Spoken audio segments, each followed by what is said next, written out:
নমস্কার বন্ধুরা, তোমরা সবাই কেমন আছো? আমার জীবনে তোমাদের অনেক অনেক ভালোবাসা। আজকে তোমাদের সঙ্গে শেয়ার করব আলু পটলের সম্পূর্ণ একটি নিরামিষ রেসিপি। আমরা কম বেশি সবাই এই রান্নাটা করতে পারলেও আমি কিভাবে এই রান্নাটা করেছি সেটাই তোমাদের সঙ্গে শেয়ার করছি। আর এই রান্নাটা কিন্তু আমার মার কাছ থেকেই শেখা, আর আমার মা এটা ভীষণ ভালো রান্না করত।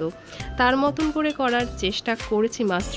তবে এইটুকুনি বলে রাখি, আমার মা যখন এই রান্নাটা করত শুধু আমাদের ঘরের জন্যই তৈরি করতো না, আশেপাশে অনেকেই দেওয়া হতো। আর এবং প্রত্যেকেই অপেক্ষা করে থাকতো কখন আমার মা এই রান্নাটা করবে আর তারাও এই রান্নার স্বাদটা উপভোগ করবে।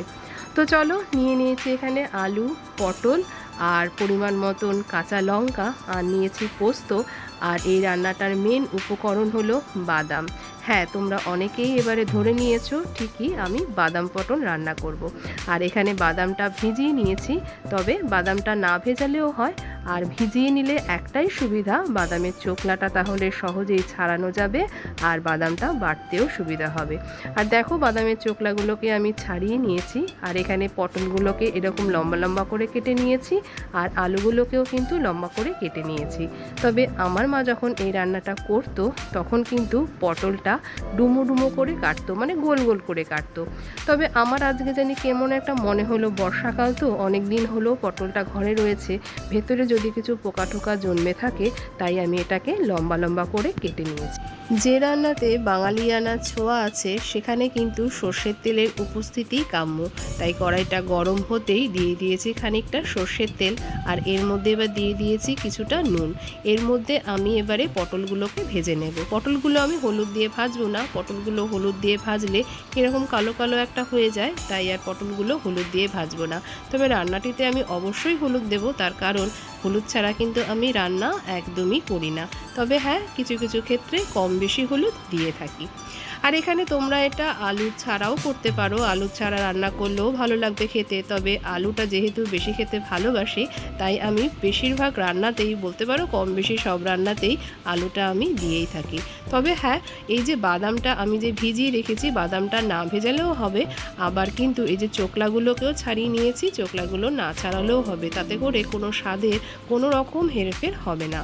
আর এদিকে চলো, আমার যেহেতু পটলগুলো অনেকখানি আছে, প্রথমেই আমি সব পটল দিইনি, কিছু কিছু করে পটল আমি ভাজবো। প্রথম ব্যাচের এই পটলগুলো আমার বেশ ভালো করে লাল লাল করে ভাজা হয়ে গেছে। এরপরে আমি বাকি পটলগুলোকে ভাজবো। একবারে সমস্ত পটল দিয়ে দিলে কি হয় যেন আমার মনে হয় যে সব পটল ভালো মতন ভাজাও হবে না, তেলটাও লাগবে অনেকখানি, আর একটু জল ছেড়ে যাবে। এটা আমার ব্যক্তিগত সম্পূর্ণ মতামত। তো চলো, এদিকে এবারে পরের দিকের পটলগুলোকে এবারে ভেজে ফেলি সুন্দর লাল লাল করে। এখন বর্ষাকালে পটলের সেই একঘেয়ে নিরামিষ তরকারি না খেয়ে যদি একটু অন্যরকমভাবে যদি খাওয়া হয়, তাহলে কিন্তু পটলটি খেতে বেশ ভালোই লাগে। বা পটল দিয়ে তৈরি নানান রকম তরকারিও কিন্তু খেতে সুস্বাদুই লাগে। শুধুমাত্র কয়েকটি উপকরণের হয়তো হেরফের বা এদিক সেদিক করে আমরা কিন্তু রেগুলারের খাবারে একটু অন্যরকম স্বাদ আনতেই পারি।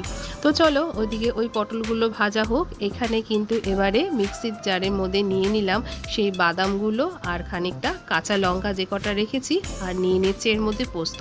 তবে এখানে বলে রাখি, এখানে পোস্ত ছাড়াও রান্নাটি করা যেতে পারে। তবে আমার মাকে দেখতাম মা পোস্ত দিত, তাহলে কি হয়, তাহলে একটু হলেও ছাড়া ছাড়া ভাব আসে। যেহেতু বাদাম দিয়ে রান্নাটা করলে কিন্তু পুরো রান্নাটা একটু আঠালো ভাব আসে।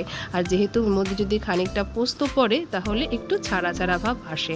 আর সামান্য জল দিয়ে কিন্তু এবারে আমি মশলাটা করে নেব। সে মশলাটি করতে করতে একটা কথা ভাবছিলাম, আগে কিন্তু যখন মিক্সি ছিল না, তখন কিন্তু শিলনোড়াতেই এই মশলাটা বাটা হতো, মানে বাদামটা বাটা হতো। আর বাদামটা ভেজানোর পর সেটা বাটতে কিন্তু একটু কষ্টই হয়। বাদামটা বাটলে কিন্তু বাদামের থেকে যে তেলটা বেরায়, তাতে করে পিচ্ছিল ভাব চলে আসে, তাতে কিন্তু শিলনোড়াতে বাটতে একটু কষ্টই হয়। আর এখন আমাদের আধুনিক সভ্যতায় কত সুবিধা হয়ে গেছে, মিক্সিতে কিন্তু এই বাদামটি বাটতে কোনো রকমই অসুবিধা হয় না। সমস্ত পটলগুলো ভাজা হয়ে গেছে, এবারে পটল ভাজাগুলো তুলে রাখলাম। আর ওই তেলের মধ্যেই দিয়ে দিলাম খানিকটা কালো জিরে। কালো জিরেটা সুন্দর করে ভাজা হয়ে যাওয়ার পর এর মধ্যে আমি এখন দিয়ে দেব আলুর টুকরোগুলো। এর মধ্যে আমি আর কোনো তেল যোগ করিনি, যেহেতু আমি একবারেই তেল দিয়ে পটলগুলোকে ভেজে নিয়েছি।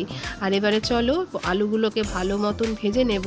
আলুগুলোকে বেশ ভালো করে লাল লাল করে ভেজে নিয়ে এর মধ্যে কিন্তু আমি এবারে দিয়ে দেব ওই যে বাদাম আর পোস্ত দিয়ে বেটে রেখেছি যে মশলাটি, সেই মশলাটি। আলুটাও কিন্তু সুন্দর ভাজা হয়ে গেছে। দেখো ভাজাটা এত সুন্দরই হয়েছে যে ভাজাতেই কিন্তু আলুটা বেশ খানিকটাই সেদ্ধ হয়ে গেছে। আর চলো এই পর্যায়ে আমি দিয়ে দিই সেই বাদাম বাটাটি। আর এর মধ্যে তো একটু জল দিয়েই বেটেছি, যার জন্য একটু পাতলাই হয়েছে। আর এখানে দিয়ে দেবো এখন পরিমাণ মতো নুন, হলুদ আর মিষ্টি। এই রান্নাটা কিন্তু মিষ্টি মিষ্টি ঝাল ঝাল খেতে বেশ ভালোই লাগে। আমার মা বিয়ে হয়ে এসে তার শ্বশুরবাড়িতে এই রান্নাটি শিখেছে, আর আমি কিন্তু আমার মার কাছ থেকে এই রান্নাটি শিখেছি। আর সেই রান্নাটি শিখে আমি আমার শ্বশুরবাড়িতে এই রান্নাটি করে থাকি। তবে আমার কর্তামশাই যেহেতু পটল একদমই খায় না, তো পটলের যে কোনো রেসিপি তো দূরের কথা। তবে আমার কর্তামশাই বাদে আর আমার শ্রীমতী আর টবো বাদ দিয়ে কিন্তু বাড়ির সবাই এই রান্নাটি খেয়ে থাকে।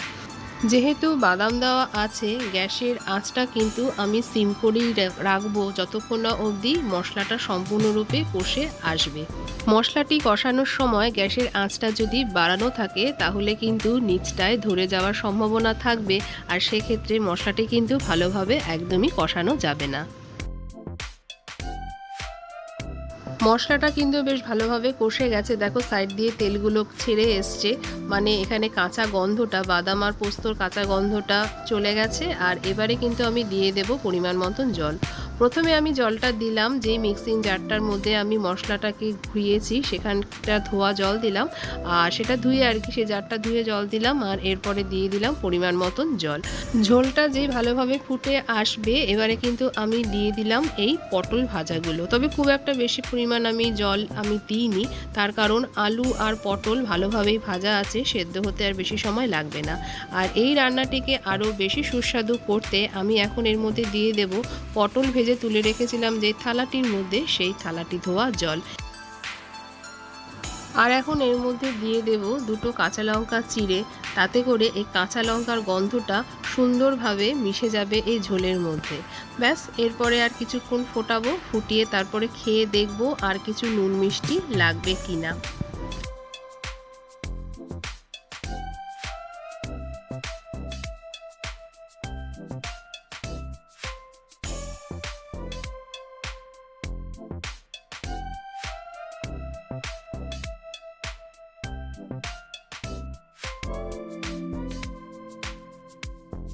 ঝোলটা খেয়ে যেটা বুঝলাম নুনটা একটু কম আছে। এইটুকুনি নুন দিলেই কিন্তু নুন মিষ্টি আর ঝালের ব্যালেন্সটা একদম ঠিকঠাক হয়ে যাবে। তবে আর বেশিক্ষণ ফোটাবো না, যেহেতু বাদাম দেওয়া আছে, ঠান্ডা হলে কিন্তু একদম শুকিয়ে আসবে। তো চলো এই পর্যায়ে কিন্তু আমার বাদাম পটল একদম রেডি হয়ে গেছে। ঠান্ডা হয়ে গেলেই কিন্তু এবারে পরিবেশন করে দেওয়ার পালা।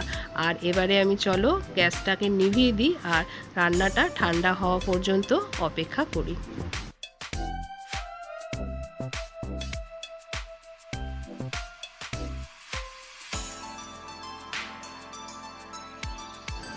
আর আমার বাদাম পটল কিন্তু একদম রেডি, ঠান্ডাও হয়ে গেছে, পরিবেশনও করে দিচ্ছি।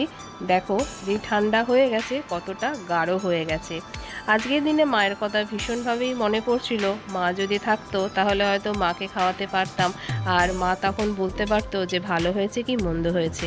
তবে মার মতন করার চেষ্টা করেছি মাত্র, মার মতন কিন্তু হয়নি। তবে রান্নাটা করতে গিয়ে মার অনেক কিছু কথাই কিন্তু মনে পড়ে গেল। আর চলো তোমাদের সঙ্গেও তাই শেয়ার করে দিলাম যে আমি কিভাবে মার কাছ থেকে বাদাম পটল রান্নাটা শিখেছি। পটলের সেই একঘেয়ে নিরামিষ তরকারি খেতে খেতে এই বর্ষাকালে যখন মনে হয় একটু অন্যরকম কিছু খাওয়া যেতেই পারে, তখন কিন্তু পটলের এই নিরামিষ রেসিপিটি বানানো যেতেই পারে। একটু মুখ ফেরতাও হলো, পটলও খাওয়া হলো, আর বর্ষাকালটাকেও ভালোভাবে এনজয় করা গেল। তো চলো আজকের মতন ভিডিওটা এতটুকুনি। ভিডিওটা তোমাদের কোথাও যদি ভালো লেগে থাকে তো ভালোবেসে একটা লাইক করে দিও, কমেন্ট করে জানিও ভিডিওটা তোমাদের কেমন লাগলো। তোমরা সবাই ভালো থেকো, সুস্থ থেকো, সাবধানে থেকো।